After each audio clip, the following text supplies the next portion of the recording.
नमस्कार, आप देख रहे हैं राष्ट्र प्रथम। आपके साथ मैं हूं तुषार शर्मा। उत्तराखंड के इस स्पेशल बुलेटिन में आपका स्वागत है।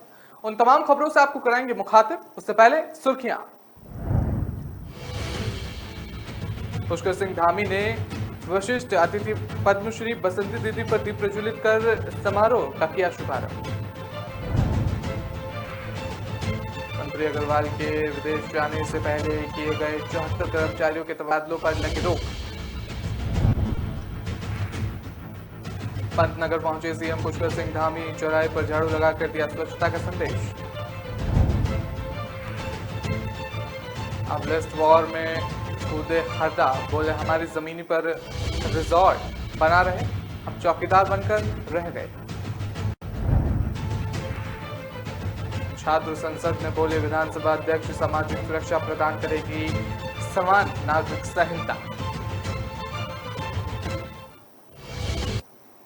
आपको खबरों से कराते हैं मुखातिब। आपको बता दें कि 25 हस्तियों के सम्मान की गवाह बनी मुख्यमंत्री पुष्कर सिंह धामी ने पद्मश्री यशोधरा मठपाल और पद्मश्री बसंती दीदी समेत 25 विभिन्न क्षेत्रों की हस्तियों को उनके उल्लेखनीय कार्य योगदान के लिए सम्मानित किया। मुख्यमंत्री ने कहा कि ऐसे कार्यक्रमों से उत्कृष्ट कार्य करने वालों के भीतर ऊर्जा का संचार होता है और नई पीढ़ी भी बेहतर करने का काम करती है। आपको बता दें कि रविवार को होटल रेडिसन ब्लू के सभागार में अमर ज्वाला की स्थापना के 75वें वर्ष पर उत्कृष्टता सम्मान समारोह का मुख्य अतिथि मुख्यमंत्री पुष्कर सिंह धामी और वशिष्ठ अतिथि पद्मश्री बसंती दीदी और समूह सलाहकार संपादक उदय कुमार ने दीप प्रज्वलित कर समारोह का शुभारंभ किया। मुख्यमंत्री धामी ने हल्द्वानी राजकीय मेडिकल के प्राचार्य डॉक्टर अरुण जोशी समेत उद्योग जगत और स्वास्थ्य और शिक्षा के क्षेत्र में उत्कृष्ट कार्य करने वाली शख्सियतों को स्मृति चिन्ह प्रदान कर उन्हें सम्मानित किया गया। उत्तराखंड के शहरी विकास मंत्री प्रेमचंद अग्रवाल ने जर्मनी की उड़ान भरने से पहले शहरी विकास विभाग में 74 कर्मियों के तबादले पर दिए हैं। आपको बता दें रविवार को भनक लगते ही सीएम दफ्तर से इन तबादलों पर रोक लगा दी गई है और शहरी विकास मंत्री प्रेमचंद अग्रवाल के अनुमोदन के बाद शनिवार को शहरी विकास विभाग ने नगर निगम और नगर पालिका मेयर कर राष्ट्रीय अध्यक्ष और अधिशासी अधिकारी, कनिष्ठ सहायक से लेकर सफाई निरीक्षक के 74 पद पर तबादले कर दिए थे। रविवार को मंत्री अग्रवाल ने कहा कि स्टडी टूर के लिए जर्मनी की उड़ान भरी तो इधर उनके लिए तबादले पर रोक लगा दी गई। सूत्रों के मुताबिक तबादलों पर सीएम कार्यालय से रोक लगाई गई है। हरिद्वार के त्रिस्तरीय पंचायत चुनाव के चलते आचार संहिता लागू है और 74 तबादलों की जो सूची शनिवार को जारी हुई थी, इसमें हरिद्वार के कई निकायों में भी कर्मचारी तबादले किए गए हैं। इस रोक के पीछे एक वजह आचार संहिता को भी माना जा रहा है। तबादला सूची में कुमाऊं मंडल के कर्मचारियों की संख्या अधिक है और चूंकि निकाय कर्मचारियों की केंद्रीय सेवा है और जो तबादला एक्ट के दायरे में नहीं आती है, बताया जा रहा है कि कुमाऊं मंडल के इन्हीं कर्मचारियों के स्तर से भी तबादले पर आपत्ति जताई गई थी। मुख्यमंत्री पुष्कर सिंह धामी ने रविवार को जीबी पंत कृषि विश्वविद्यालय में सेवा पखवाड़े के तहत आयोजित स्वच्छता कार्यक्रम में प्रतिभाग किया। उन्होंने पीपल चौराहों पर झाड़ू लगाकर स्वच्छता का संदेश दिया और मुख्यमंत्री धामी ने कहा कि प्रधानमंत्री नरेंद्र मोदी के नेतृत्व में भारत शक्तिशाली और समृद्ध भारत के रूप में आगे बढ़ रहा है। विश्व में भारत का मान, सम्मान और स्वाभिमान बढ़ता जा रहा है। प्रधानमंत्री मोदी के जन्मदिन को प्रदेश में सेवा पखवाड़े के रूप में 2 अक्टूबर तक मनाया जा रहा है। इस दौरान प्रदेश में स्वच्छता, रक्तदान और संयोगिता और अन्य सेवा कार्य किए जाएंगे। उन्होंने कहा कि केंद्र सरकार ने देश को क्षय रोग मुक्त कराने के लिए वर्ष 2025 तक का लक्ष्य रखा गया है, लेकिन उत्तराखंड सरकार ने प्रदेश को क्षय रोग से मुक्त कराने के लिए 2024 का लक्ष्य रखा है। उत्तराखंड के ड्रग्स मुक्त कराने का संकल्प भी लिया गया है और धामी ने कहा है कि किच्छा में मंजूरी एम्स के सैटेलाइट सेंटर का निर्माण जल्द शुरू किया जाएगा। कहा कि पंतनगर एयरपोर्ट को भी अंतर्राष्ट्रीय स्तर का बनाया जा रहा है। इसके लिए उन्होंने केंद्रीय उड्डयन मंत्री ज्योतिरादित्य सिंधिया से बात भी कर ली है।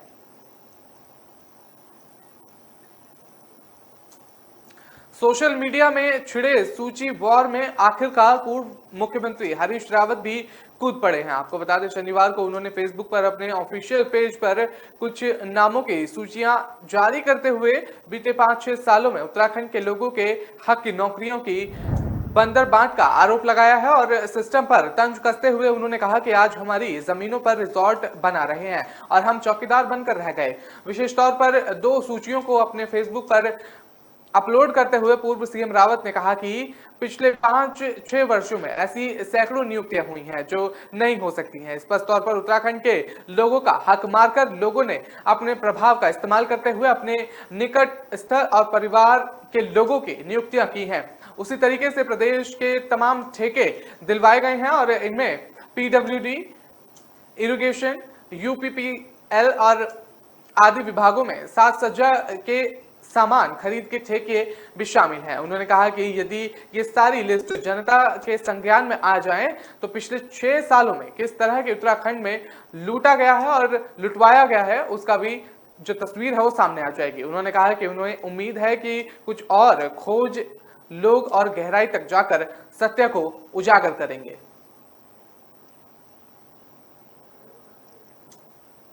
विधानसभा अध्यक्ष ऋतु भूषण ने कहा कि सम्मान नागरिक संहिता सामाजिक सुरक्षा प्रदान करेगी। संविधान निर्माताओं ने सम्मान नागरिक संहिता का वचन दिया है, इसका पालन होना चाहिए। शनिवार को पुणे में 3 दिवसीय भारतीय छात्र संसद के समापन पर विधानसभा अध्यक्ष के प्रतिभाग किया और उन्होंने समान नागरिक संहिता विषय पर संबोधित करते हुए कहा कि देश में राजनीति के क्षेत्र में बहुत से युवा आगे आ रहे हैं और उन युवाओं को राजनीति में आने का भारतीय छात्र संसद के माध्यम से बड़ा मंच मिलता है। ऐसे में युवा अपने सपने को साकार भी कर सकते हैं।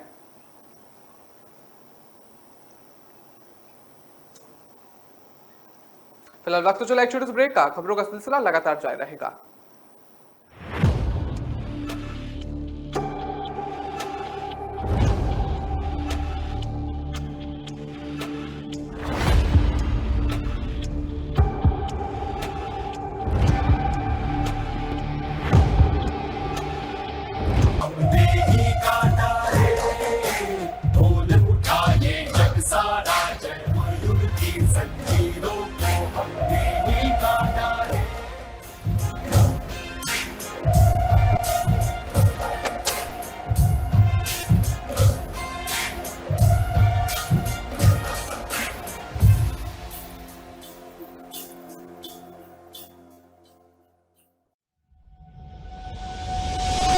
लहरों से डरकर नौका पार नहीं होती, कोशिश करने वालों की कभी हार नहीं होती। नन्ही चींटी जब दाना लेकर चलती है, चढ़ती दीवारों पर 100 बार फिसलती है। मन का विश्वास रगों में साहस भरता है, चढ़कर गिरना गिरकर चढ़ना न अखरता है। आखिर उसकी मेहनत बेकार नहीं होती, कोशिश करने वालों की कभी हार नहीं होती। डुबकी या सिंधु में गोताखोर लगाता, जा जाकर खाली हाथ लौट कर आता। मिलते नहीं सहज ही मोती गहरे पानी में, बढ़ता 2 गुना उत्साह इसी हैरानी में। मुट्ठी उसकी खाली हर बार नहीं होती, कोशिश करने वालों की कभी हार नहीं होती। असफलता एक चुनौती है, इसे स्वीकार करो। क्या कमी रह गई देखो और सुधार करो। जब तक न सफल हो नींद चैन को त्यागो तो, संघर्ष का मैदान छोड़कर मत भागो तो। कुछ किए बिना ही जय जयकार नहीं होती, कोशिश करने वालों की कभी हार नहीं होती। कुछ नया करना।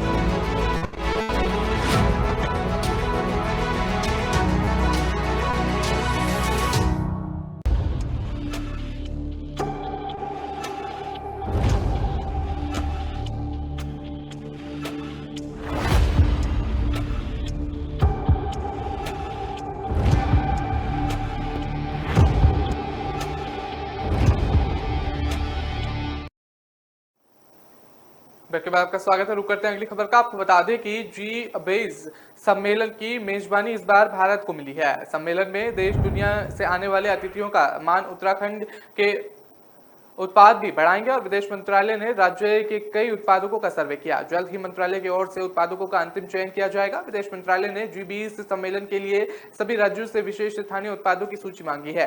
दिल्ली में राज्यों की ओर से अपने उत्पादकों को प्रस्तुत किया जाएगा और उत्पादकों के चयन के लिए प्रधानमंत्री के प्रमुख सचिव पी के मिश्रा की अध्यक्षता में कमेटी भी गठित की जाएगी और जिनसे प्रस्तुत उत्पादों का सर्वे किया जाएगा। उत्तराखंड की ओर से केदारनाथ मंदिर और लक्ष्मण झूला, ऋषिकेश घंटाघर, देहरादून का प्रतीकात्मक और कलाकृति के अलावा नैनीताल का F1 जैविक उत्पादन में उत्तरकाशी का लाल चावल और शहद, अल्मोड़ा की बाल मिठाई और चंपावत का शहद, बागेश्वर के तांबे से बनी गगार और अन्य उत्पादक नेटल फाइबर से बनी जैकेट, इन तमाम चीजों का उत्पादक किया जाएगा और प्रदर्शित भी इन सभी को किया जाएगा।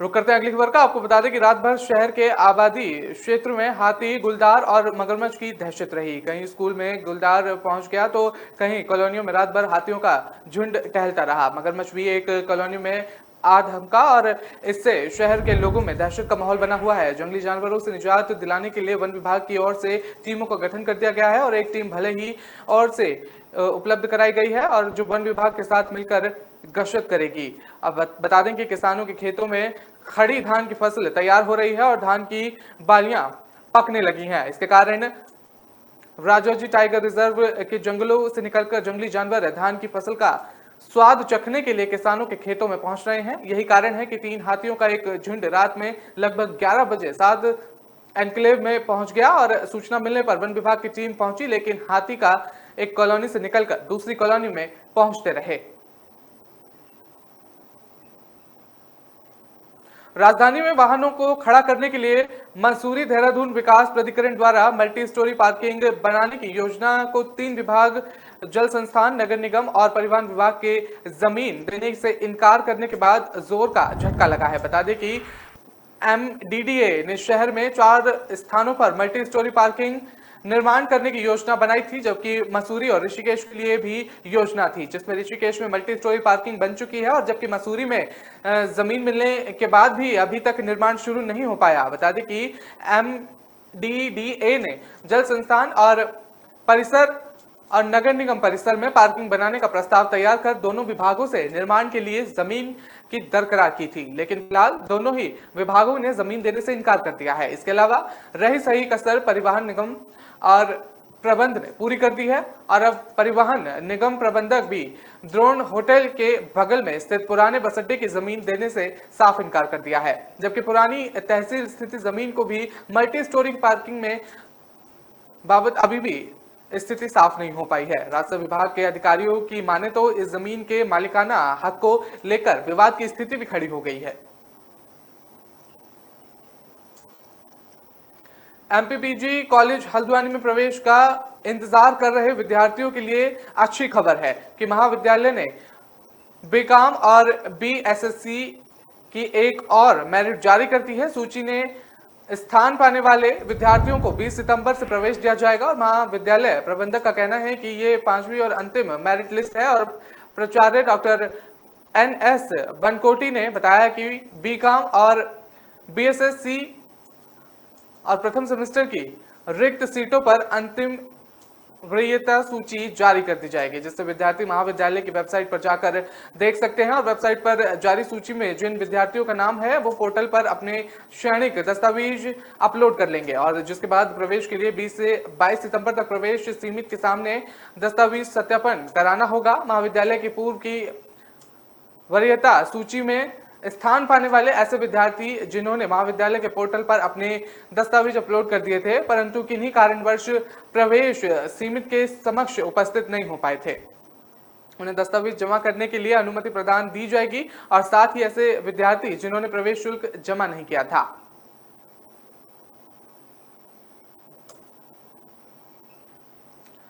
सरकार के अध्यादेश लाने के बाद अब नगर निकाय क्षेत्र की जमीनों के दाखिल और खारिज तहसीलों में हो सकेंगे। अब बता दें कि देहरादून की तहसील सदर सोमवार से दाखिल खारिज शुरू करने जा रही है। हालांकि इसके बाद भी आमजन को राहत मिलने में लंबा समय लग जाएगा और इसकी वजह से कि दाखिल खारिज के लंबित आवेदनों की संख्या 15,000 से ऊपर चली गई है और हाईकोर्ट के आदेश के क्रम में पिछले 1 साल में दाखिल खारिज पर 3 बार रोक लगाई जा चुकी है। अधिकारियों ने जितनी बार दाखिल खारिज शुरू करने की कवायद की, उतनी ही बार अल्प अंतराल में ही दाखिल खारिज बंद करने पड़ गए। और क्योंकि हाई कोर्ट के समय समय पर आए अंतरिम आदेश के क्रम में यही अर्थ निकल गया कि नगर निकायों की सीमा में दाखिल खारिज का अधिकार तहसीलों की जगह संबंधित नगर निकाय के पास है। बता दें कि प्रदेश में दाखिल खारिज पर तीसरी दफा अप्रैल 2021 के अंत में रोक लगाई गई थी। देहरादून तहसील सदर की बात करें तो रोक लगाने के समय तक करीब 2500 आवेदन लंबित थे। वहीं इसके बाद दाखिल खारिज के नए आवेदन स्वीकार नहीं किए गए और दूसरी तरफ जमीनों की रजिस्ट्री होती रही और दाखिल खारिज के आवेदन स्वीकार नहीं किए जाने के चलते लोग परेशान होकर भटकते रहे। तहसील अधिकारियों का अनुमान है कि वर्तमान में लंबित दाखिल खारिज आवेदनों की संख्या कम से कम 15,000 होगी। इतनी बड़ी संख्या में लंबित मामलों का निस्तारीकरण करना किसी चुनौती से कम नहीं है। फिलहाल वक्त तो चला एक छोटे से ब्रेक का, खबरों का सिलसिला लगातार जारी रहेगा।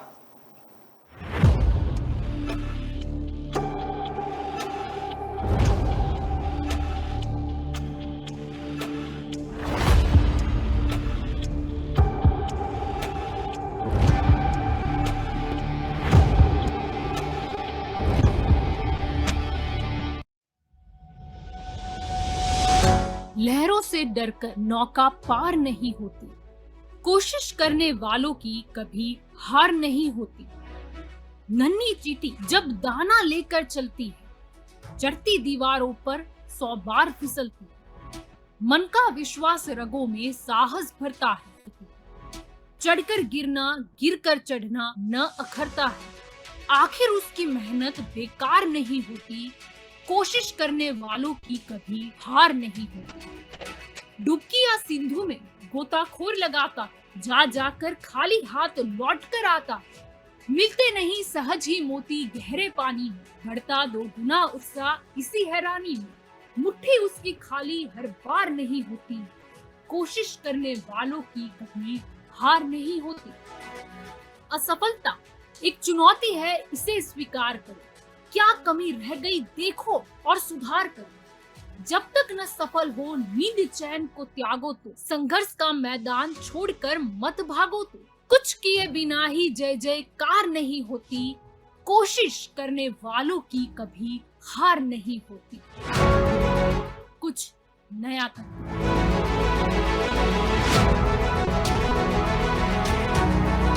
रक्त है तन में बहता, वो हमसे है ये कहता। सम्मान के बदले जान भी दे तो नहीं है घाटा रे। युग युग की जंजीरों को हमने ही काटा रे। ढोल उठा ये जग सारा, जय युग की जंजीरों को हमने ही काटा रे।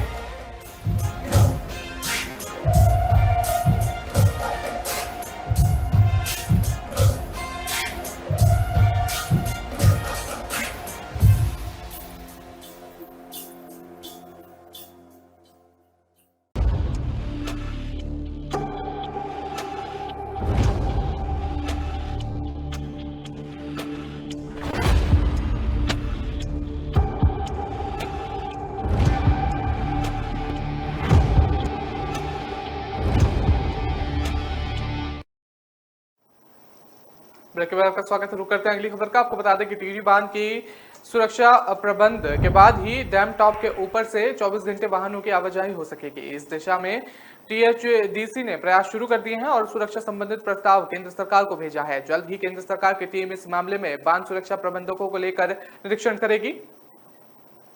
टिहरी बांध की सुरक्षा को देखते हुए अब तक डैम टॉप रोड से सिर्फ दिन में ही वाहनों को गुजरने की अनुमति थी, जिससे स्थानीय निवासी परेशान थे और लंबे समय से डैम टॉप के ऊपर 24 घंटे वाहनों की आवाजाही की मांग कर रहे थे।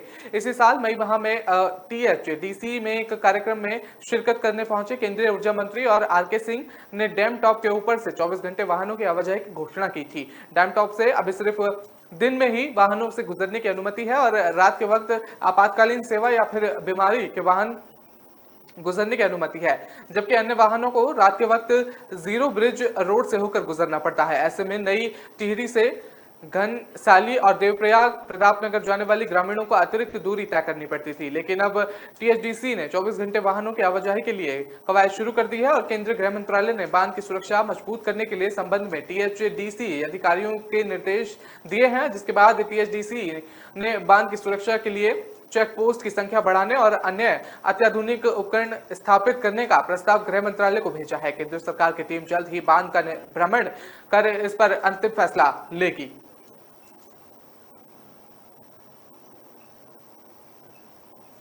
परेड मैदान का स्वरूप तभी बदला जा चुका है जब ये महज ट्रेड फेयर या मेले आयोजित करने का स्थान बनाया गया था। फिर स्मार्ट सिटी ने उम्मीद जगाई थी कि शहर के बीच कोई ऐसी जगह हो जो चौतरफा खुली हो और वहां पैदल चलने के साथ ही हरियाली का मजा भी लिया जा सके।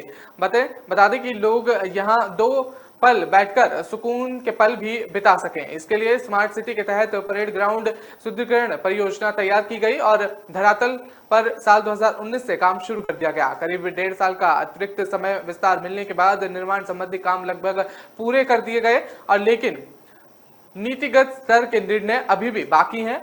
वो ये है कि परेड मैदान को गांधी पार्क से मिलाया जाएगा या नहीं। परेड मैदान सुदृढ़ीकरण परियोजना को बड़े स्वरूप में देखा जाए तो इसके तहत परेड ग्राउंड को गांधी पार्क से मिलाया जाना है। इसके लिए कनक चौक से लेंसडोन चौक के बीच की सड़क को बंद किया जाना है ताकि गांधी पार्क और परेड ग्राउंड की सैर निर्विघ्न रूप से एक साथ किया जा सके और दोनों स्थलों के बीच की सड़क बंद होने के बाद यातायात को संभालने के लिए कनक चौक से विकास भवन चौक और तिब्बती बाजार होते हुए दर्शनलाल चौक जाने वाली करीब अद्रविवास के आकार वाली सड़क को चौड़ा किया जाना था। ये चौड़ाई हासिल कर ली गई है। अगस्त में सुस्त रहे मानसून ने सितंबर में गति पकड़ ली है। बता दें कि शनिवार को ही प्रदेश में रिकॉर्ड तोड़ बारिश दर्ज हुई है। रविवार को कुछ जगहों पर बारिश देखने को मिली और 24 घंटे के दौरान नैनीताल जिले में सामान्य से 5 गुना तो उधम सिंह और नगर में 15 गुना अधिक वर्षा हुई है। पूरे प्रदेश में करीब 3.5 गुना अधिक बारिश हुई है। सितंबर की बरसात में मानसून काल की ओवरफ्लो वर्षा के आंकड़ों को भी सुधारने का काम किया है। सितंबर में उत्तराखंड में सामान्य से 23% अधिक बारिश हुई है और इससे 1 जून के बाद मानसूनी बारिश का आंकड़ा सामान्य से 8% की कमी पर आया है। बता दें कि अगस्त तक यह आंकड़ा सामान्य 14% कम बना हुआ था। सितंबर के शेष दिनों में भी राज्य में रुक रुक कर बारिश होने का सिलसिला लगातार जारी था। अधिकतम बारिश होने से भूमि का जल स्तर ऊंचा उठेगा। राज्य मानसून विज्ञान केंद्र के निर्देश विक्रम सिंह ने बताया कि सोमवार को अनेक जगहों पर हल्की से बारिश हो सकती है और 20 सितंबर को राहत के बाद 21 में फिर से तेज बारिश हो सकती है। विकासनगर के एक निजी अस्पताल के प्रतिष्ठित चिकित्सक हंसराज अरोड़ा ने शक्ति नहर में कूदकर जान दे दी है। शनिवार देर रात नवाबगढ़ पंचायत के डॉक्टरगंज क्षेत्र के पुल नंबर 1 और 2 के बीच उन्होंने नहर में छलांग लगाई और रात में ही उनकी जो शव है उनकी जो तलाश की गई और साथ ही लेकिन अंधेरा होने के कारण उनका कुछ पता नहीं चला। हालांकि उनकी कार और चप्पल पुल नंबर 1 के पास से बरामद की गई और रविवार को SDRF ने डॉक्टर का शव पावर हाउस के इनटेक से बरामद किया है और डॉक्टर अरोड़ा इससे पहले भी 2 बार शक्ति नहर में कूदकर लेकिन अब आसपास मौजूदा लोगों ने उन्हें बचा लिया था। बता दें कि तब पुलिस प्राथमिक जांच में पता चला है कि डॉक्टर हंसराज अरोड़ा कुछ समय से डिप्रेशन में थे और पुलिस ने शव का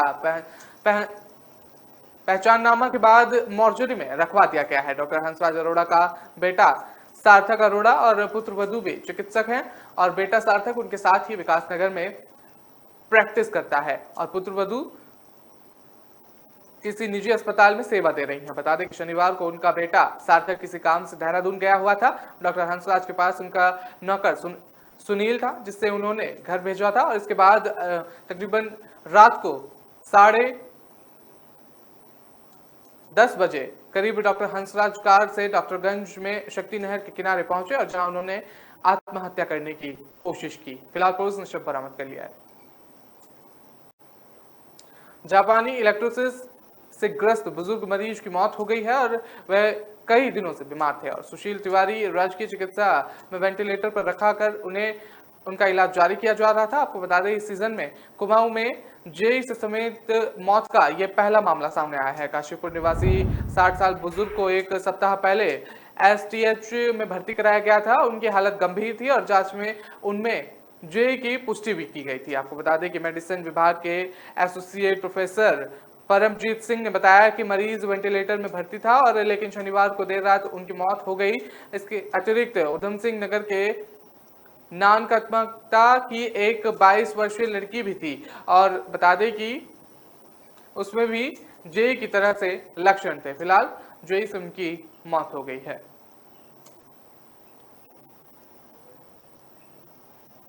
फिलहाल इस बुलेटिन में इतना ही। मुझे दीजिए इजाजत। आप हमारी खबरों को विस्तार से पढ़ने के लिए आप हमारी वेबसाइट का भी इस्तेमाल कर सकते हैं। www.कलम कर्तव्य पर जाकर आप हमारी खबरों को विस्तार से पढ़ सकते हैं। नमस्कार।